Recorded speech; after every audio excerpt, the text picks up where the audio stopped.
The courtroom was dead silent, save for the sound of James Sterling's laughter.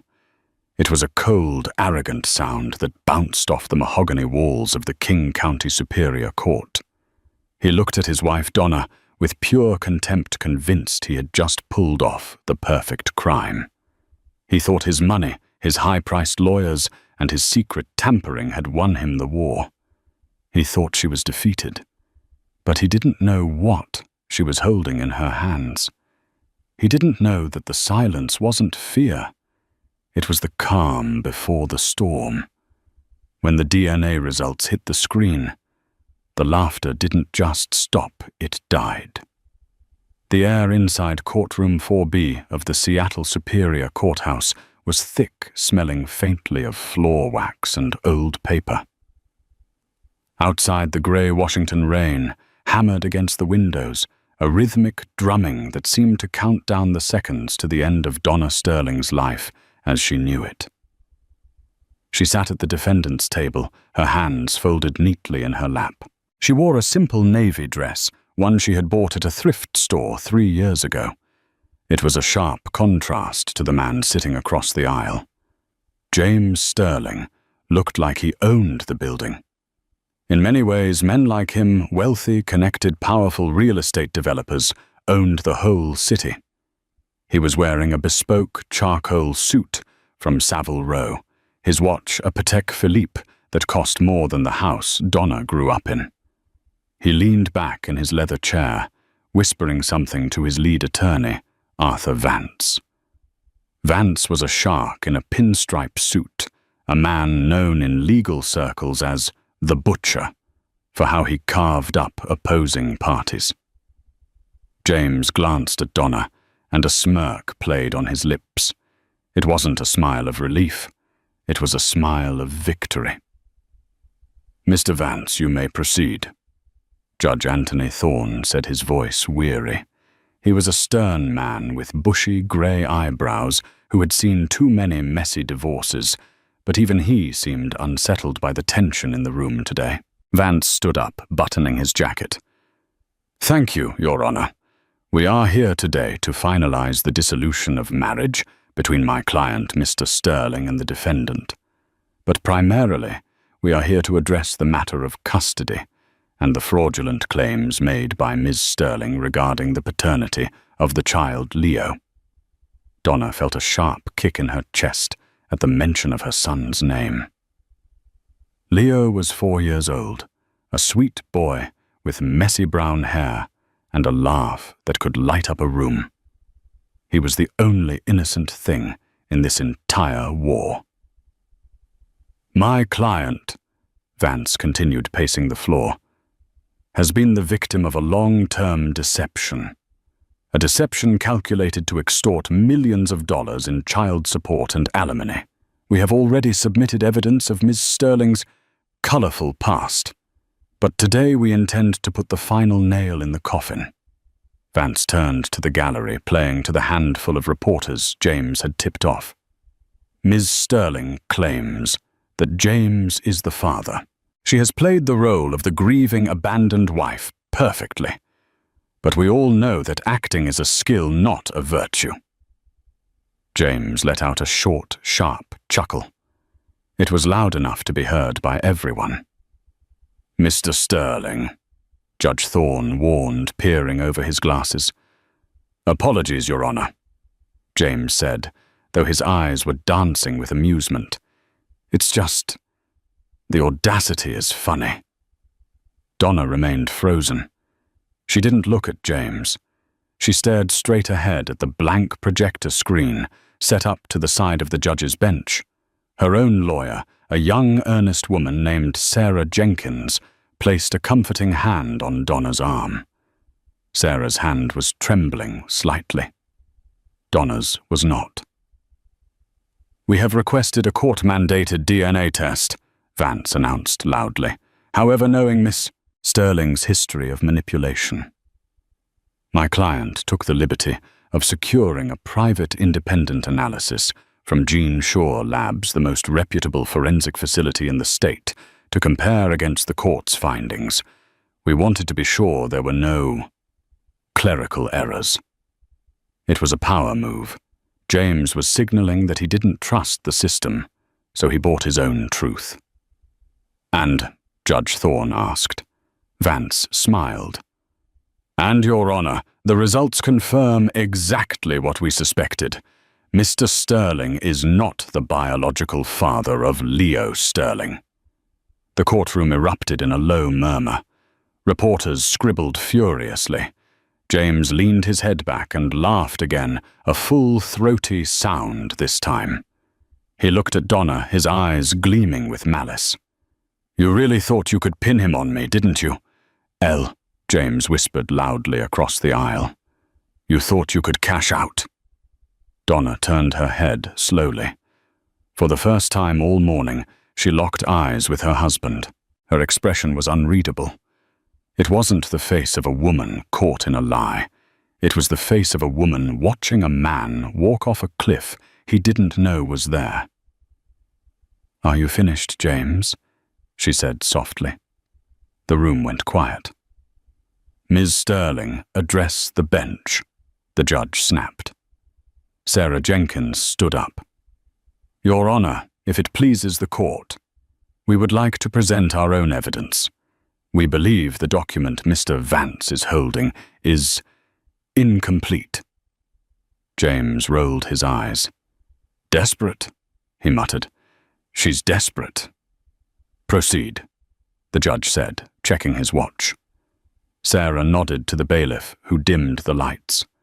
The projector hummed to life. A blue light flooded the room, illuminating the dust motes dancing in the air. "Mr. Sterling finds this amusing," Sarah said, her voice gaining strength. "He finds the paternity of a 4-year-old boy to be a source of comedy. But we agree with Mr. Vance on one thing. DNA does not lie. Numbers do not lie." On the screen, a file name appeared. Case 422B. Forensic analysis. James was still smiling, leaning over to whisper a joke to Vance. He wasn't looking at the screen yet. He was too busy enjoying the destruction of his wife. "Your Honor," Sarah said. "Mr. Sterling submitted a sample to Gene Shaw Labs." "That is true, but he didn't know that Gene Shaw requires a dual verification process for high-profile litigation, or that Donna Sterling had already subpoenaed the raw data files from the lab's server this morning at 8:00 a.m. James's smile faltered slightly. He looked up. "What is she talking about?" he hissed to Vance. "And," Sarah continued, "we didn't just test for paternity, Your Honor. We ran a full familial lineage panel. Because Mr. Sterling has always claimed that Leo didn't share his blood. He was so confident, in fact, that he tampered with the sample he provided." "Objection!" Vance shouted, jumping up. "This is speculation and slander." "Overruled," Judge Thorne barked, leaning forward, his interest piqued. "Sit down, Mr. Vance. I want to see this." The screen flickered, and the first slide appeared. It wasn't a document. It was a photograph of a man meeting a lab technician in a parking lot. James went pale. "He laughed," Donna said, her voice cutting through the dark room like a razor. "He laughed because he thought he cheated the test. But I wasn't testing to see if he was the father, Your Honor. I already knew that." She looked at James, whose laughter had entirely vanished. "I was testing to see who else he was." To understand the silence in that courtroom, you have to understand the noise that came before it. You have to understand the whirlwind that was James Sterling.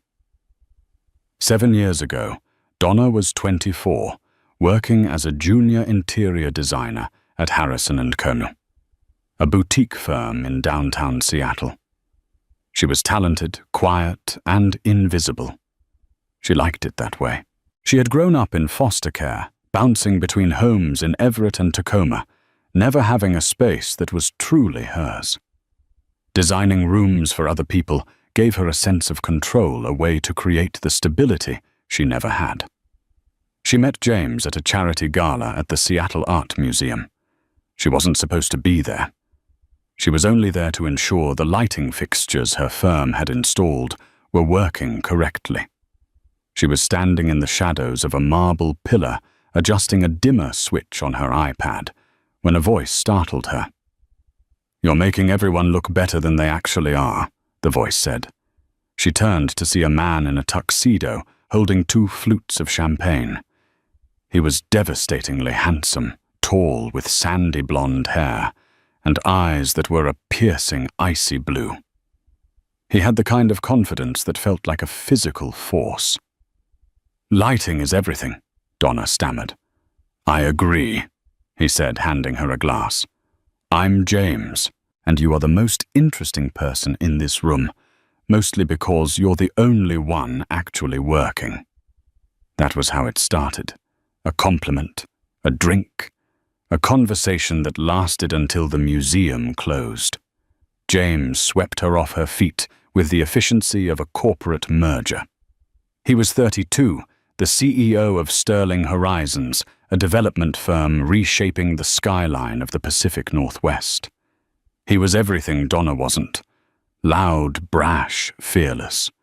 He took her on helicopter rides over Mount Rainier, private dinners in Vancouver weekends, in Napa Valley. He told her he loved her quiet strength. He told her she was the anchor he needed. For a girl who had never had a home, James didn't just offer her a house. He offered her a kingdom. They were married 6 months later in a ceremony that was featured in Vogue Living. It was perfect. Too perfect. The first year was a dream. They moved into a sprawling estate on Mercer Island, a modern glass and steel fortress overlooking Lake Washington. Donna quit her job at James's insistence. "You don't need to work for anyone else," he had said, kissing her forehead. "Design our home. Build our life." But slowly the glass walls of their home began to feel less like a view and more like a cage. The changes were subtle at first. James would make small comments about her clothes. "That dress is a little frumpy for a Sterling, don't you think?" Or he would critique her interactions with his business partners. "You were too quiet tonight, Donna. People think you're stuck up. Smile more." Then came the isolation. He fired the housekeeper she liked, claiming the woman was stealing, though he never showed proof. He changed the passwords to their bank accounts, citing cybersecurity concerns. He started checking the mileage on her car.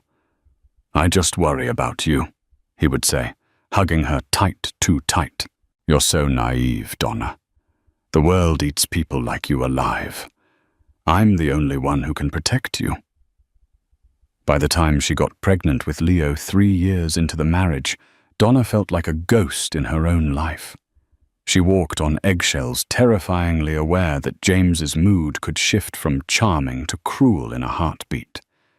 When she told him she was pregnant, she expected joy. Instead, James stared at the pregnancy test on the bathroom counter, his face blank. "Are you sure?" he asked. "Yes, I took 3 tests." She smiled nervously. He didn't hug her. He picked up the test, looked at it, and tossed it into the trash. "Well, that complicates things." That night he didn't come to bed. Donna lay awake, listening to the rain, feeling the first stirrings of fear that this child, this innocent life, was entering a war zone.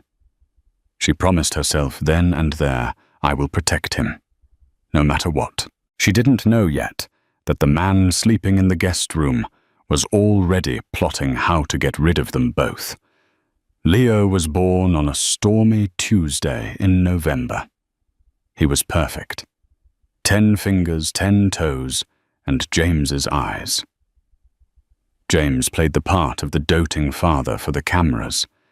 He posted photos on Instagram, James holding the baby in his office. James pushing the stroller in the park. The captions were poetic, "My legacy," and "The future CEO." The likes poured in by the thousands. But behind the closed doors of the Mercer Island estate, the reality was starkly different. James barely touched the boy.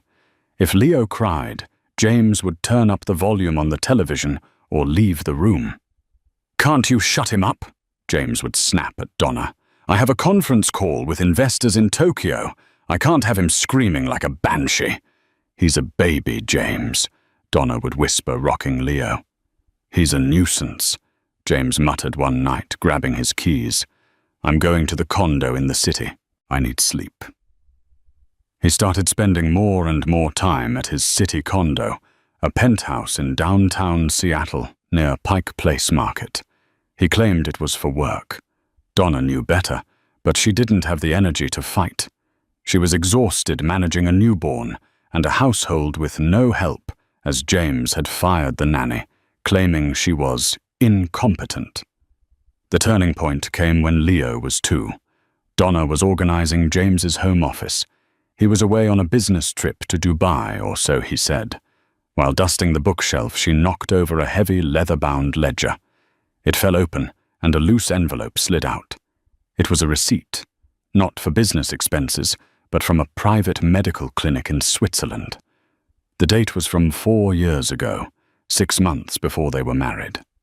Donna picked it up. The item listed was a medical procedure, bilateral vasectomy. The room spun. A vasectomy James had told her he wanted a big family. He had talked about having 3 or 4 kids. If he had a vasectomy 4 years ago.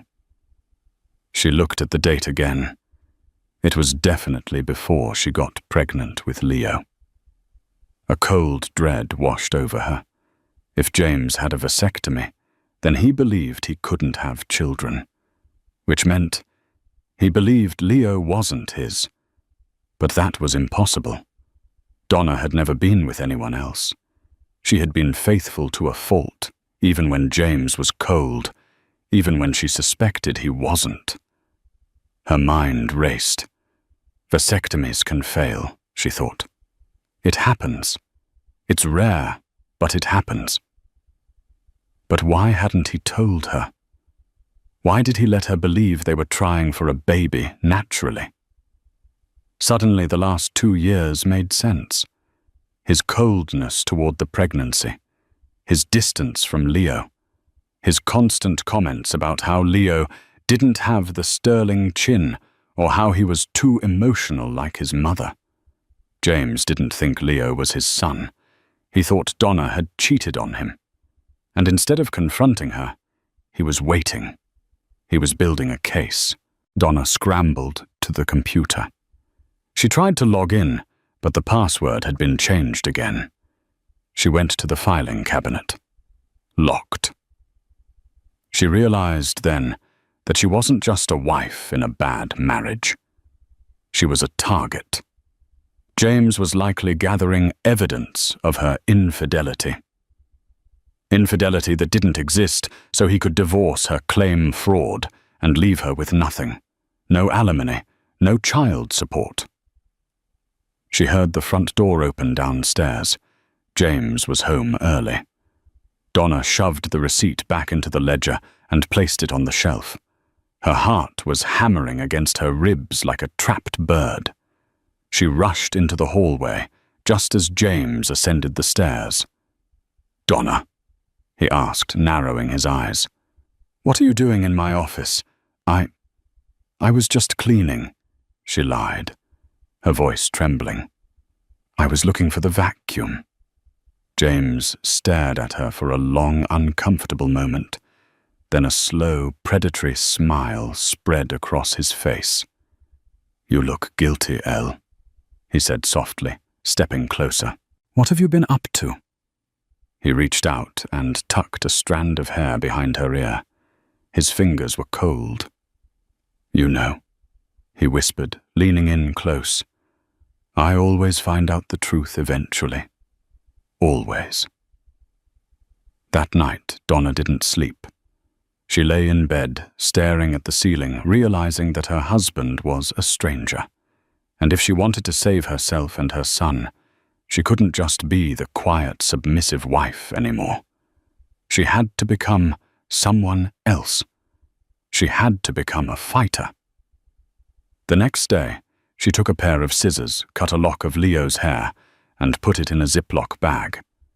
Then she went into the bathroom, found James's hairbrush, and took strands of his hair.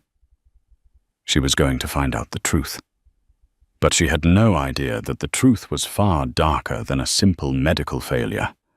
Donna knew she couldn't use the joint bank account to pay for a DNA test.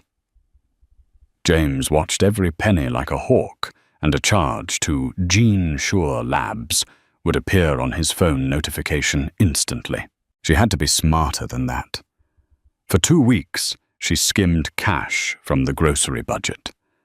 She bought generic brands instead of the organic ones James preferred, refilled the expensive vodka bottles with cheaper spirits, and pocketed the difference. It was a slow, terrifying accumulation of $20 bills hidden inside the lining of her winter coat. When she finally had enough, she waited for a day when James was scheduled for a site visit in Portland. As soon as his black SUV pulled out of the driveway, Donna strapped Leo into his car seat and drove to a strip mall on the outskirts of Seattle, far from their social circle. She met Sarah Jenkins not in a high-rise office, but in a small, cluttered room above a bakery. Sarah was a friend of a friend, a law school graduate who had left a big corporate firm because she hated the bullying tactics. She was the only one Donna could trust. "You know who he is, right?" Donna asked, her hands shaking as she handed over the Ziploc bags containing the hair samples. "If you take this case, he will try to destroy you." Sarah adjusted her glasses, looking at the samples. "I know who James Sterling is, Donna. He's a bully with a checkbook, but he's not God. If he's planning to ambush you with a divorce, we need to know what he's holding. Why do you need this test?" Donna explained the vasectomy receipt. Sarah's eyes widened. "If he thinks he's sterile," Sarah said slowly, "then he thinks Leo is illegitimate. He thinks you cheated. That's why he's been cold. He's waiting for the boy to get older, so the lack of resemblance in his mind is undeniable. He wants to sue you for paternity fraud." "But I didn't cheat," Donna whispered. "I swear, Sarah, I have never been with anyone else." "Then the vasectomy failed," Sarah said. "It happens. It's rare, but the body heals itself. If we prove he is the father, his entire case for divorce, based on adultery, crumbles. We save your reputation and we secure child support." "It's not just that," Donna said, her voice dropping. "There's something else. James, he has no family history. He told me his parents died in a car crash in France when he was young, and he was raised by boarding schools. But there are no photos, no grave sites I've ever visited. Just stories." Donna pulled out a second envelope. "I found this in his desk. It's an old letter, handwritten. It's signed Uncle Ray. James told me he had no living relatives." Sarah took the letter. It was cryptic, discussing payments and keeping the past buried. "Run a full panel," Donna said. "I don't just want to know if he's Leo's father. I want to know who James Sterling came from. If he lied about his family, what else is he lying about?" Sarah nodded. "This costs extra, and it takes time." "I have the cash," Donna said. "Just hurry." The weeks that followed were a masterclass in psychological warfare. Donna had to go back to the house and play the role of the submissive, oblivious wife. She cooked James's favorite meals. She asked about his day. She smiled when he made passive-aggressive comments about Leo. "The boy is clumsy," James sneered one evening as Leo tripped over a rug. "No athletic gene in him. Certainly not from my side." He's 4, James, Donna said, keeping her voice even. He's just growing. He's something all right, James muttered, pouring himself a scotch. But the betrayal didn't stop at verbal barbs. One morning, while James was in the shower, his phone buzzed on the nightstand. It was usually locked, but he had just updated it, and the screen lit up with a preview of a message. Contact A. Vance. The PI has the photos. They're blurry, but we can make them work. We'll crop the guy in the coffee shop to look like he's holding her hand. It's enough for a preliminary filing. Donna felt the blood drain from her face. They were manufacturing evidence. James wasn't just relying on the paternity doubt. He was actively framing her for an affair she didn't have. He had hired a private investigator to stalk her to take photos of her innocent interactions, probably with a male cashier or a neighbor, and doctor them into a narrative of infidelity. She looked at the bathroom door. The water was running. She had a choice. She could confront him now, scream and cry, or she could stay silent. If she confronted him, he would know she was onto him. He would destroy the evidence, lock her out, and maybe even hurt her. She put the phone down exactly where it was. She smoothed the bedspread. When James walked out of the bathroom, a towel around his waist, Donna was sitting by the window reading a book to Leo. "Good morning, darling," she said, forcing the warmest smile she had ever faked. "Did you sleep well?" James looked at her, searching for a crack in the facade. He saw nothing but a devoted wife. "Fine," he grunted. "I have a meeting with Vance today. Estate planning." "That sounds important," Donna said. "Don't work too hard." As soon as he left, Donna called Sarah. "He's fabricating evidence," she said, her voice hard. "He's going to file soon. We need those results." "I just got the email from the lab," Sarah said. "Donna, you need to come in, now." "Is he the father?" "Yes," Sarah said. "The vasectomy recanalized. He is 100% the biological father." "Thank God," Donna breathed. "We have him. We can prove he's lying." "Donna, listen to me," Sarah interrupted. "That's not the big news. The ancestry panel. The familial match. It flagged something. Something big." "What?" "I can't say it over the phone. But James Sterling isn't who he says he is. And if this gets out, he won't just lose the divorce case. He'll lose everything." The papers were served 3 days later, on a Friday evening.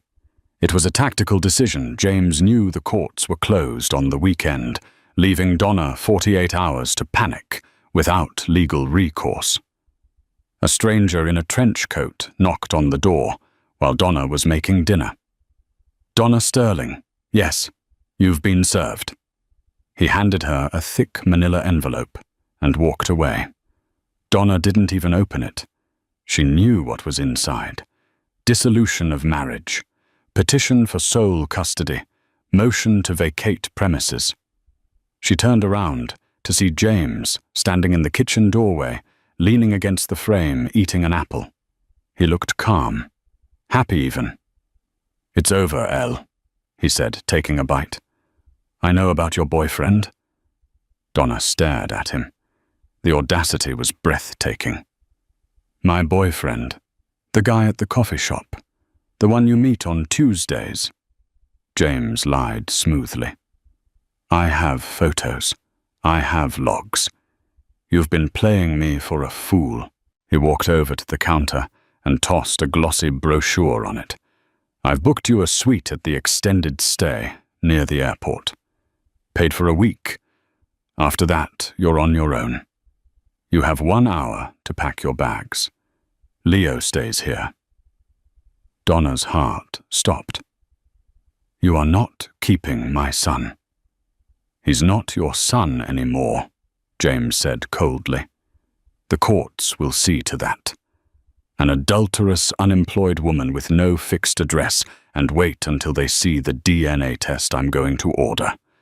When it proves I'm not the father, you'll be lucky if you don't go to jail for fraud." He checked his watch. 59 minutes, Donna. The security team is on their way to escort you out. Don't make a scene. It scares the boy." This was the trap. He wanted her to break. He wanted her to scream, to attack him, to give the security cameras he had installed a show of her being unstable. Donna took a deep breath. She thought of the document Sarah had shown her yesterday, the secret that was burning a hole in her pocket. "I won't leave Leo," she said quietly. "Then the police will remove you." James shrugged. "Your choice." Donna walked past him up the stairs. She didn't pack her clothes. She went to Leo's room, woke him up gently, and put his shoes on. "We're going on an adventure, baby," she whispered. She picked him up and walked back downstairs. James blocked the front door. "I said he stays." "And I said," Donna looked him dead in the eye, "that if you try to stop me, I will call the news station right now, and I will tell them about Julian." The name hung in the air like smoke. James's face went slack. The apple fell from his hand and rolled across the floor. For a second, the mask of the arrogant billionaire slipped, revealing a terrified animal underneath. "What did you say?" he whispered. "I'm taking my son." Donna said, her voice steady. "We are going to a hotel. I will see you in court on Monday. And James, you better bring your best lawyer. You're going to need him." She walked past him. He didn't move. He didn't try to stop her. He stood there frozen, watching her walk out into the rain. The weekend was a blur of preparation. Donna and Sarah holed up in the hotel room, preparing the exhibits. They weren't just preparing a defense. They were preparing an ambush. James, meanwhile, had recovered his composure. He convinced himself that she was bluffing. She couldn't know he told Vance. It's impossible. That name has been buried for 20 years. He convinced himself she had just heard a rumor, a ghost story. He doubled down.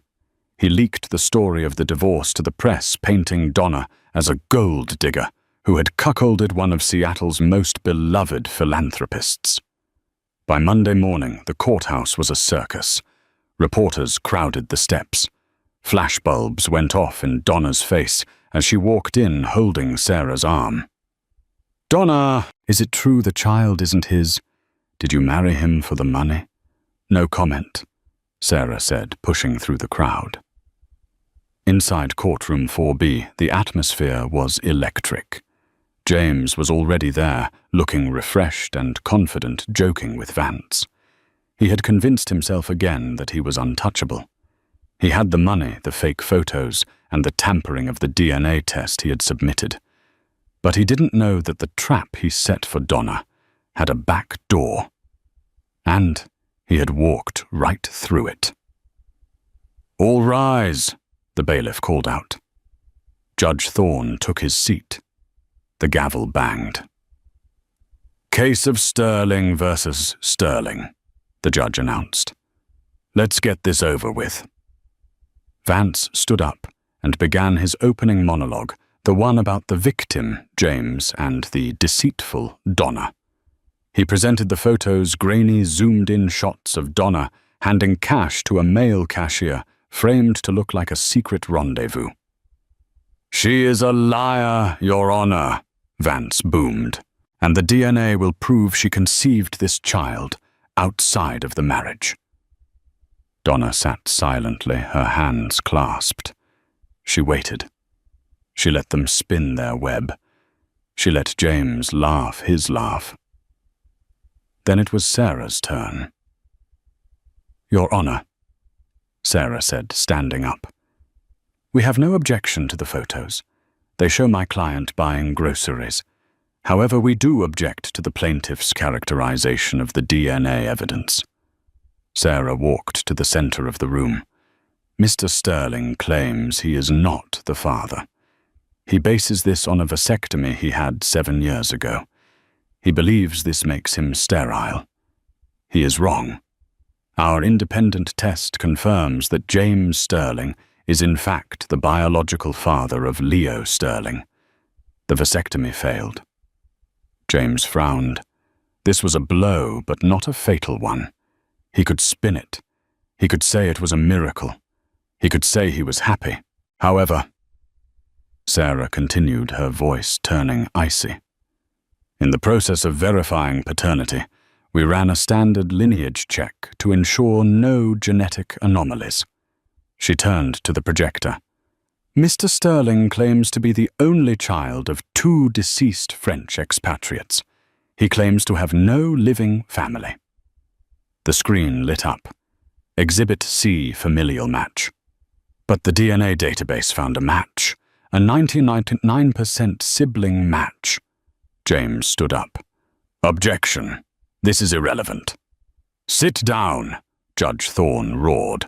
The match, Sarah said, pointing to the screen, is to a woman named Clara Vane, a woman currently serving a life sentence in Oregon for her role in the Bayside heist 20 years ago, a robbery where a security guard was killed. The courtroom gasped. Clara Vane had a brother, Sarah said. His name was Julian Vane. He was the getaway driver. He disappeared with the money, $4 million in bearer bonds, and was never seen again. Donna stood up then. She looked at her husband. You aren't James Sterling, she said, her voice ringing out in the silence. The real James Sterling died in a boarding school in Switzerland. You stole his identity. You used the stolen money to build your empire. You aren't a businessman, James. You're a fugitive. The silence that followed was absolute. James looked at the screen. He looked at the DNA results that linked his blood to a convicted felon. The laughter was gone. The arrogance was gone. He looked at the bailiff who was slowly reaching for his radio. The trap had snapped shut. For a heartbeat, the courtroom felt like a vacuum sucking the air out of everyone's lungs. The name Julian Vane hung over the room like a guillotine blade waiting to drop. James stood up, knocking his heavy oak chair backward. It crashed against the railing with a sound like a gunshot. "This is insane!" he shouted, his voice cracking. He pointed a shaking finger at Donna. "She forged it. She's a liar. My name is James Sterling. I have a birth certificate. I have a passport obtained 20 years ago." Sarah Jenkins cut in calmly, "using the identity of a deceased student you roomed with in boarding school. The real James Sterling died of pneumonia in 1998. You assumed his name because you needed to disappear. You needed to hide from the FBI." "Lies!" James screamed. He looked at Vance, his lawyer. "Do something, fix this." Vance, the butcher, was slowly backing away from his client. He was a ruthless lawyer, but he wasn't stupid. He knew when a ship was sinking, and he knew that aiding a fugitive was a felony. "Mr. Sterling, if what they say about the identity theft is true, I cannot represent you in this capacity." "I pay you," James snarled, grabbing Vance by the lapels. "I own you, bailiff." Judge Thorne banged his gavel, his face red with fury. "Restrain the plaintiff." The bailiff, a burly man who had been eyeing James suspiciously since the yelling started, moved in. But James wasn't ready to go. The mask of the civilized billionaire had completely disintegrated. The street-smart, desperate criminal from 20 years ago surfaced. James shoved Vance into the bailiff and bolted for the side exit, the judge's chamber's door. "He's running!" someone screamed from the gallery. Reporters scrambled over benches. The courtroom descended into chaos. Donna didn't move. She sat still, clutching Leo's photo in her hand, watching the man she had feared for so long reduce himself to a panicked animal. James fumbled with the handle of the heavy door. It was locked. He turned around, wild-eyed, to see two more deputies bursting through the main doors. He was trapped. He backed up against the wood paneling, chest heaving. "You can't touch me," he hissed, sweat dripping down his forehead. "I am James Sterling. I built this city, Julian Vane." A calm voice spoke from the back of the room. Everyone turned. Two men in dark suits walked in. They didn't look like local police. They wore the distinct, crisp attire of federal agents. "Julian Vane," the lead agent repeated, holding up a badge. "We've been looking for you for 2 decades. The statute of limitations on murder doesn't expire." James's knees seemed to give way. He slid down the wall, his expensive Italian suit bunching up around him. The arrogance, the laughter, the cruelty, it all drained away, leaving a hollow shell of a man. "I didn't kill the guard," James whispered, tears streaming down his face as the agents cuffed him. "It was an accident. I just drove the car." "Tell it to the jury," the agent said, hauling him to his feet. As they dragged him out of the courtroom, James looked back one last time. He didn't look at the judge, or the lawyers, or the cameras. He looked at Donna. "Elle," he pleaded, his voice small. "Help me." Donna stood up slowly. She looked at the man who had tormented her, gaslit her, and tried to steal her son. "My name is Donna," she said softly, but her voice carried through the silent room. "And I don't know who you are." The doors swung shut behind him. The reign of James Sterling was over. The chaos in courtroom 4B didn't end when the heavy oak doors swung shut behind James Sterling, or rather, Julian Vane.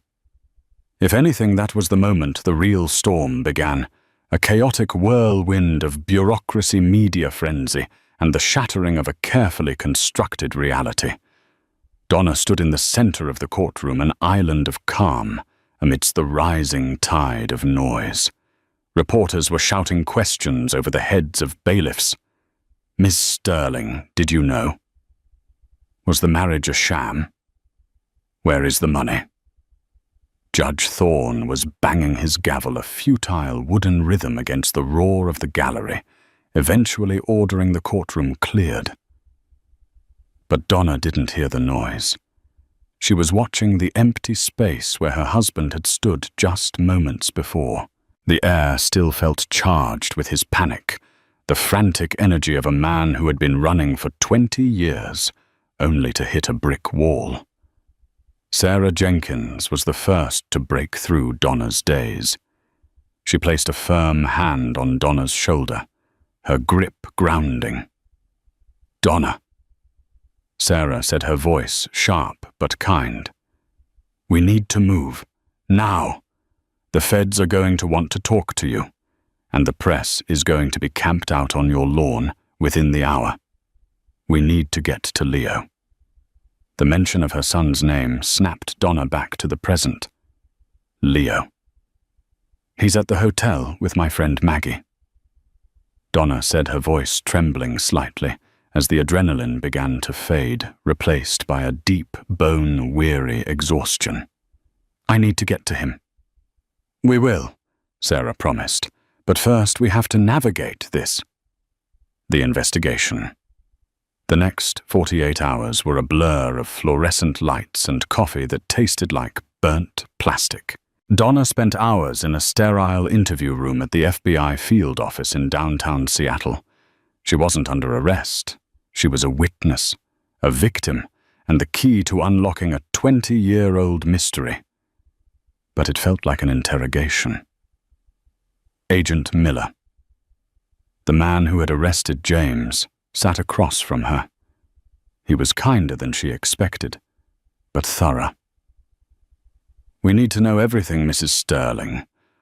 Or Ms. Vane," he corrected himself, grimacing at the confusion.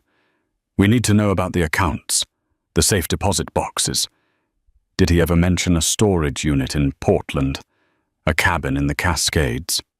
I knew nothing, Donna repeated for the 100th time, her voice hoarse. He controlled everything. I had an allowance. I had to ask permission to buy a winter coat. I didn't know he was a bank robber. I thought he was just cruel. Miller nodded slowly. That fits his profile. Julian Vane was a control freak, even back in the day. It's how he kept the lie going. If you don't let anyone close, no one sees the cracks. Slowly, the agents began to piece together the truth for her. They showed her the mugshot of the real Julian Vane from 20 years ago, a younger, hungrier version of her husband.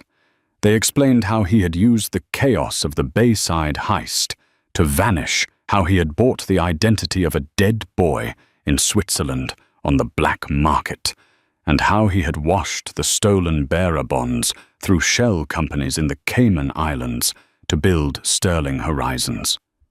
It was terrifying and fascinating. Donna realized she had been sleeping next to a ghost. The man she married didn't exist.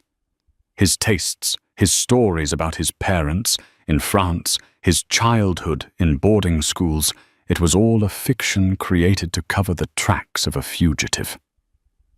The public spectacle. When Donna was finally released from the interview, she stepped out into a world that had turned her into a headline. The Billionaire Imposter. How one woman cracked the case. From penthouse to prison. The fall of James Sterling. The media narrative was relentless. At first, they tried to paint her as a gold digger who got lucky. But as the details of James's financial abuse and the DNA revelation came out, the tide shifted. Donna became a symbol of resilience. But symbols don't pay the rent. The federal government moved with swift, merciless efficiency. Because Sterling Horizons was built entirely on the proceeds of a violent crime, the entire company was seized under the RICO Act. The assets were frozen. The accounts were locked. The glass house on Mercer Island, the fortress James had built, was wrapped in yellow U.S. government seizure tape. 2 weeks after the arrest, Donna was allowed back into the house one last time to retrieve her personal effects. She walked through the silent, echoing halls with a federal agent trailing her. It felt like walking through a mausoleum, the expensive art on the walls, the designer furniture, the crystal chandeliers. It all looked cheap to her now. It looked like a stage set for a play that had been cancelled. She went to Leo's room and packed his toys, his clothes, and the handmade quilt her grandmother had given her. She packed her own clothes, not the fancy gowns James had bought her for galas, but the comfortable sweaters he had hated. She walked into James's office. The leather chair was empty. The desk was bare. She looked at the spot on the shelf where the ledger had been, the one that started it all. "Mrs. Sterling," the agent asked gently from the doorway. "We need to lock up." Donna looked around one last time. She felt no sadness, no nostalgia, just a profound sense of lightness. The cage was gone. "I'm ready," she said. She walked out the front door and didn't look back. The rebuilding starting over wasn't romantic. It was hard. Donna and Leo moved into a small 2-bedroom apartment in West Seattle. It was a far cry from the mansion. The faucet leaked, the neighbors were loud, and she had to take the bus because her car had been leased in the company's name and was repossessed. For the first few months, Donna struggled. She had no job history for the last 7 years. Her degree in interior design was dusty. And the trauma of the last few years, the gaslighting, the fear, the sudden public exposure came in waves. Some days, she would wake up in a panic, reaching for a phone to check if James was tracking her before remembering he was in a cell in a maximum security federal facility. But she had Sarah. Sarah Jenkins, fought like a lioness for Donna. She filed a civil suit against the frozen estate, arguing that Donna and Leo were victims of fraud. It was a long shot. The government usually took everything, but Sarah was relentless. She argued that Donna had provided the key evidence to catch a fugitive on the FBI's most wanted list, and that she deserved a portion of the recovered assets as a whistleblower reward and restitution. It took 6 months of legal wrangling, but Sarah won. It wasn't millions. Most of the money went to repay the insurance companies from the original heist. But it was enough. A settlement of $300,000. It's not a fortune, Sarah told her over cheap wine in Donna's cramped kitchen. But it's a foundation. It's freedom, Donna corrected her. With the money, Donna made a choice. She didn't want to stay in the city where every street corner reminded her of the lie. She wanted trees. She wanted silence that wasn't heavy, but peaceful. She found a cottage on Bainbridge Island. It was a fixer-upper, a 1940s craftsman with peeling paint and a wild, overgrown garden. But it had good bones. Donna threw herself into the renovation. For the first time in years, she was designing for herself. She tore down the heavy drapes and let the light in. She painted the walls, soft yellows and greens, colors James would have called pedestrian. She built a garden bed for Leo to grow strawberries. She started her own business, Sterling Design, keeping the name not out of loyalty to James, but as an act of reclamation. She redefined what the name meant. It didn't mean fraud anymore.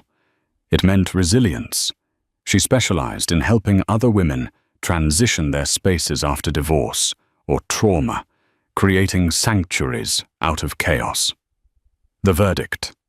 A year after the arrest, the trial of United States versus Julian Vane concluded. Donna didn't go. She didn't want to give him the satisfaction of seeing her face. Sarah went in her place and called her that evening. "Guilty on all counts," Sarah said, her voice crackling with satisfaction over the phone. "Identity theft, wire fraud, money laundering, and the manslaughter charge from the heist stuck." The judge gave him 25 years. Donna sat on her back porch watching the sunset paint the sky in hues of violet and orange. 25 years. Leo would be 30 years old when his father got out. "Did he say anything?" Donna asked. "He tried," Sarah said.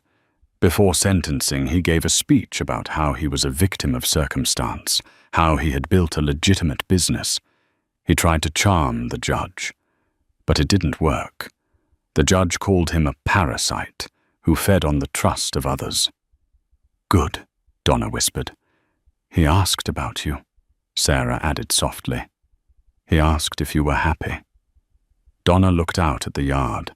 Leo was there, digging in the dirt with a plastic shovel, his face smeared with mud, laughing at a squirrel that was chattering at him from the fence. He looked free. He looked safe. "Tell him," Donna started, then stopped.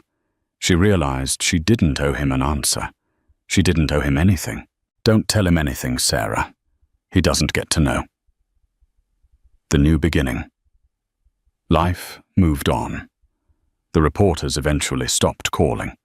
The billionaire imposter became just another old scandal replaced by newer, fresher gossip. Donna found a rhythm. She drove Leo to kindergarten. She met clients. She drank coffee on her porch. She learned to breathe again. One afternoon, while cleaning out the last box of files from the old life, she found the DNA results. The paper was crinkled now, the edges soft. She looked at the numbers that had saved her life. She remembered the moment in the courtroom when the laughter stopped. She remembered the look in James's eyes when he realized she wasn't the silent, stupid wife he thought he owned. She took the paper to the fireplace. She struck a match and watched the flame catch the corner. She watched the words Gene Shaw Labs and Julian Vane curl into ash and float up the chimney. She didn't need the proof anymore. She knew who he was. And more importantly, she knew who she was. She walked out to the garden. Leo ran up to her, holding a handful of freshly picked misshapen strawberries. "Mum? Look, we grew these!" he shouted, his face beaming with pride. Donna knelt down and took a strawberry. It was small and imperfect, nothing like the glossy imported fruit James used to demand. She took a bite. It was sweet, warm from the sun, and real. "It's perfect, Leo," she said, hugging him tight. "It's absolutely perfect." And that is the true end of the story. Donna Sterling didn't just survive. She rewrote her entire existence. She took the ashes of a life built on lies and used them to grow something real. James or Julian thought that power came from money, from controlling the narrative, and from silencing the people around him. But he learned the hard way that the most dangerous person in the world is a woman who has found her voice and has nothing left to lose. I want to know what you think. Do you believe 25 years was enough justice for a man who stole 2 decades of life? Or did he get off easy? Drop your thoughts in the comments. I love reading your debates. And if this story of justice and resilience moved you, please like and subscribe. It helps us bring more of these hidden stories to light. I'll see you in the next video.